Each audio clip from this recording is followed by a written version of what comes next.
Hi,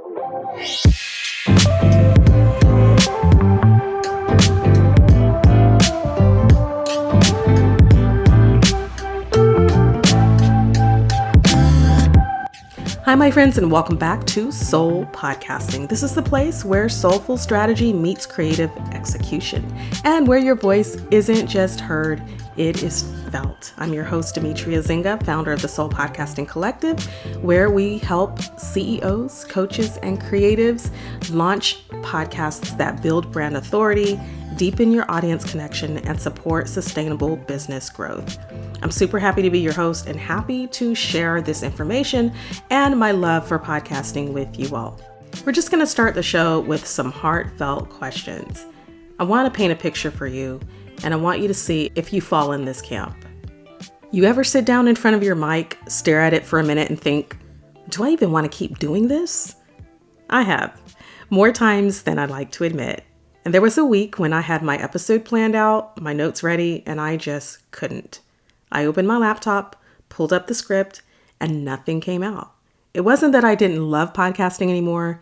It was really just that I was exhausted. Life was heavy, and the podcast felt like one more weight instead of a joy. And maybe that's you right now. Maybe you've been showing up week after week, but deep down, you're wondering if it's even worth it. The downloads don't even look like you thought they would, and the work feels endless. Or maybe you're just plain burned out. If you've ever felt that way, I want you to hear this. You are not alone, and quitting doesn't make you a failure. But before you make that call, there are some questions and some shifts and some truths that we can explore together. Let's start here because the surface level answer isn't usually the real one. When I felt like quitting, I thought it was because nobody was listening. But when I slowed down, I realized what I was actually frustrated about was the time that it was taking me to create these shows. I was trying to edit like a perfectionist, promote like a full-time marketing team, and record like a machine. And that just is not sustainable. If you've ever tried that, then you know that that is the recipe for burnout super fast. So I want you to ask yourself, am I tired of podcasting, or am I just tired in general? Now, there's a huge difference between the two.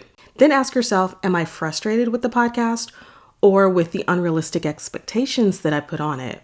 Am I discouraged because of my numbers or because I'm comparing myself to other podcasters? I want you to take a moment and really think about that. Maybe even jot it down, take some notes, because often this I want to quit mentality is actually just I need a break, or I need support, or I need to do this differently. So we're going to talk about reframing the story so that you're not on that fast road to burnout. And here's something that I've learned. The questions that we ask ourselves shape the answers that we find. So if all you've ever asked yourself is, should I quit? Your brain will find 100 reasons to say yes. But if you shift the question, you shift the outcome. So try asking, what would this look like if it was fun all over again? And what's one thing I've already gained from podcasting that I wouldn't trade for anything? Or what if success wasn't about downloads or charts, but about one person being impacted by what I said? Would that be enough for me?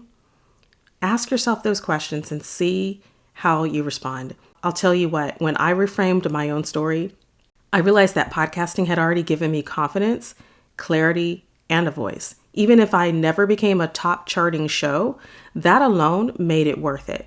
So maybe the story isn't I'm failing, maybe it's I'm evolving.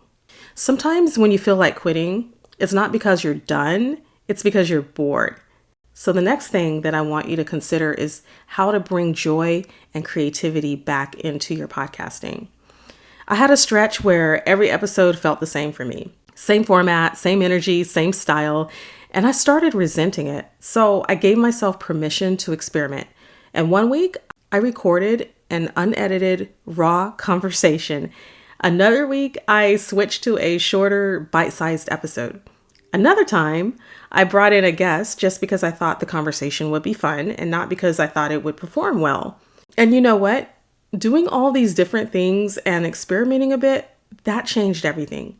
So maybe you need to loosen the rules that you've built around your podcast and try something that feels light and playful, even a bit silly. Do an episode that makes you laugh. Sometimes the cure for burnout really is joy. And let me say this very clearly before you walk away, quitting is not the only option. And pushing through with no rest isn't the only option either. There's a middle ground to podcasting, and it's called taking a pause. Take a break. Call it a season. Let yourself breathe. Ask yourself, have I really tried everything to make this sustainable? Have I given myself permission to do less? Have I been honest with my audience about needing that rest? Because often the only thing that stands between burnout and breakthrough is permission.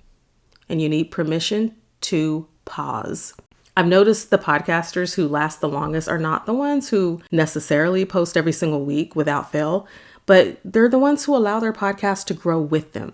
Your life will change. Your work is going to change. Your energy will change, and your podcast should be allowed to evolve too. Flexibility doesn't mean you don't care. It just means that you're wise enough to adapt so you can keep going. So that's where flexibility equals longevity. And then don't forget that you need support and connection, the two of them. Because here's something else that might be fueling your desire to quit, and that is loneliness. Podcasting can feel really isolating sometimes. You're sitting in a room, talking into a microphone and hoping someone's on the other side. But let me tell you, you don't have to do this alone. You can find a podcasting community. I've spoken with guests on this show who have their own podcast communities, and before long, I may be starting my own as well. So join a community, join a mastermind, reach out to a fellow podcaster and say, hey, want to check in once a month with each other? And every time I felt like quitting, the thing that pulled me back wasn't strategy, it was community. Knowing that I wasn't the only one struggling made all the difference. So let's talk about consistency, because it's a word that gets thrown around a lot in podcasting, yet it does matter. Consistency matters. But it doesn't mean perfection, okay? Consistency means showing up in a way that's real and sustainable for you. If you need to take a slower pace, you take it. If you need to shift from weekly to bi-weekly, you do that. If you need to hit pause and explain it to your audience, trust me, they will understand. What your listeners want most is you, your honesty, your humanity, just be yourself. Consistency with grace is more powerful than perfection with burnout. So if you're sitting in that I want to quit place right now, don't rush. Just breathe, reflect, ask yourself better questions, experiment, rest. And if after all of that, you know in your spirit that it's time to end your podcast, that's not failure. That's growth. It's honoring your season. But if there's still a flicker of excitement when you picture hitting record, if there's still something inside you that wants to speak, then maybe it's not time to quit. Maybe it's time to rediscover your rhythm and fall in love with podcasting on your own terms. So if you're unsure which way to go, keep pushing, pivot, pause, or quit. I'd love to help you get clarity, and that's why I created the podcast audit. It's a one-on-one process where I look at your show, your goals, your process, and help you to see what's working, what's draining you, and where you could reignite some joy. If you've been thinking, I don't know if this is worth it, then this podcast audit will give you that clarity, and you can grab yours at soulpodcasting.com/podcast-audit. Link is in the show notes. Remember, your voice matters, and sometimes all it takes is a little shift to remember why you started your podcast in the first place. Thanks for listening to today's episode. I can't wait to hear from you. Reach out to me at Soul Podcasting on Instagram. Visit us at soulpodcasting.com. And I'll talk to you next time. Happy podcasting.